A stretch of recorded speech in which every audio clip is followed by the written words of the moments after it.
زه خو ځانله پور کړی شم چې ته وایې ته کوم ځای نه راغلی که نه همدغه سامانونه دي ټول چا زنانو ورکړي د ماشومانو کپړې دي د زنانو کپړې دي کولوی کې چې نور پکې څه نو صرف کپړې وي واپس یې دلته کې پرېښودې او دې نه روان شو نو راغلی دی دا زموږ د بدنامۍ لپاره راغلی دی دې کې موږ څوک پېژنو نه چې دا د کوم ځای نه راغلی اوس د څوک سامان اړوي دا زموږ د کوم تنظیم رخصې د مړو دپاره دې ځای کې موږ کوزوو دا موږ کور په کور ته رسوو چې چا نه مړي شي حقدار ته به رسوو په سارا تقسیم شو زموږ بدنامي کوي هغه ذمهوار موږ نه یو اوس دا خلک زموږ د کلي نه دی چې ته له کاټ وکړې د کوم ځای راغلي هم د دې خلکو خدمت لپاره راغلي یو د نوښار نه راغلي یو د کوړي نه راغلي یو ټول راغلي یو دی ګوره دا خو چې دې ګاډي دا صبر وکړه دا چې حقدار ته ورسي چې حقدار ته ورسي صبر وکړه دی لرې که دوستانو که تاسو هم کلم سامان راوړئ نو په خپل لاسو باندې رسوئ دلته کې اوسمه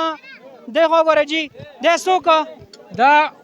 دا مونږ دلته ولاړو زه د هغه ځای نه لرې ولاړم دا زمونږ ګاډی دی مونږ راغلي یو حقدار ته حق نه میلاوي هغه ته هغه نه رسي په لارو کې چې دی نو خلک راپاڅېدلي دی په لار کې شو لکه څنګه چې ډاکوانې شوکه پار کوي دغه شان په دې ګاډو دا سامان چې دی نو د خلکو نه اخلي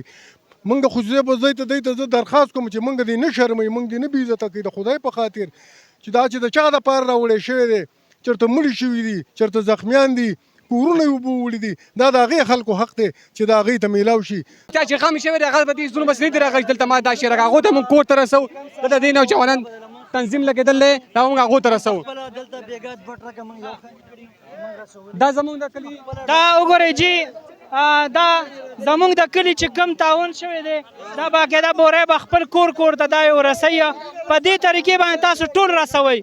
چې حقدارو ته دا مال رسي خو دلته کې تاسو بغیر ضرورت والا کسانو ته ورکوئ هغه یې بېقدري کوي هغه یې وشئ او ویې غورځئ ذاتي ادارې دي هغو ته زه دا درخواست کوم چې سامان راوړئ نو داسې به یې ډایرکټ نه راوړئ بالکل به یې نه راوړئ چې راځئ نو کم از کم یو تنظیم ټچ کوئ یا دا غځئ یو لوکل د ځان سره ملګری کوئ د هغه په رهنمایۍ کې راځئ او دا سامان ورکوئ نو هغه به حقدار ته رسي او که چېرې تاسو خو مېلمانه نه دي راغلي یې خو تاسو ته خو څه پته نشته حقدار ته څه شی میلاو نه شو دا په دې ټرک کې دا څومره پرځولي شو څومره لکه چې دا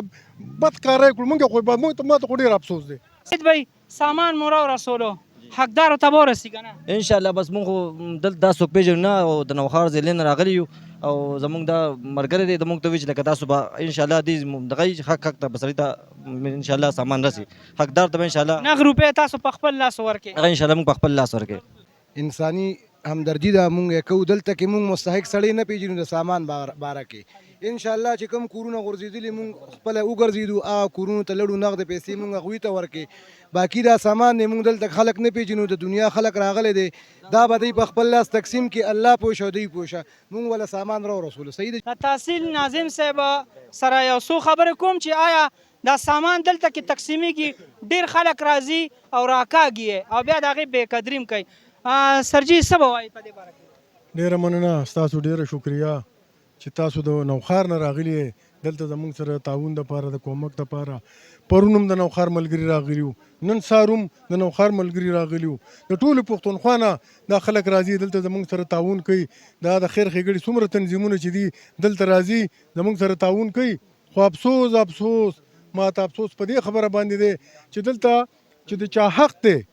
نه پکې کپړې اوس پړ دی نو هغه صرف کپړې وي کې نور څه قیمتي سامان نو هغه یې وغورځولې نو دی یې خرابوي ضایع کوي جي خبره همدغه ده که نه د هغې د تبې پکې څه شی میلاو هغې ته نه شو ځکه هغې په کپړو باندې څه چل کوو هغې خو یې کو چېرته بل څه پکې چېرته ښه څه شي زه به یې د ځان سره وزم نو دا خو د دې خو دا طریقه نه ده که نه دا خلک چې کوم طریقه کوي دا خو لکه دا خلک مونږ بد کاره کوي مونږ بېعزتي کوي انشاءالله دا سامان مونږ کمیټې ده دا 10 کوره دي او په دې 10 کورو کې دا 10 کم 100 کسانو پاتې شوي دي هغوی ما راغونډ کړه ټول دا چې دی هغو ته موږ حواله کو او هغوی ته ما دا خبره وکړه هغه حفیظ صاحب د هغې مشر دی چې دا به د خدای په مخ کې زموږ ته ذمهوار دې کورونو ته به یې ته رسئ ته به یې ورله ورکوې هغه چې دې په وخت په اخر د دې خلکو زه ذمهوار بس شکر الحمدلله پیسې چې وي هغه موږ په خپل تقسیم کې هر کور ته موږ رسېدو هر کور ته هر یو کس ته موږ په خپل رسېدو چې کوم ځای غمونه شوي چې کوم ځای نقصان شوي پیسې موږ خپل رسوي سامان موږ ډېر ورته حواله کړو اوس دی پوه شه او خدای پوه شه بس دی چوکه بس هغه به صحیح وي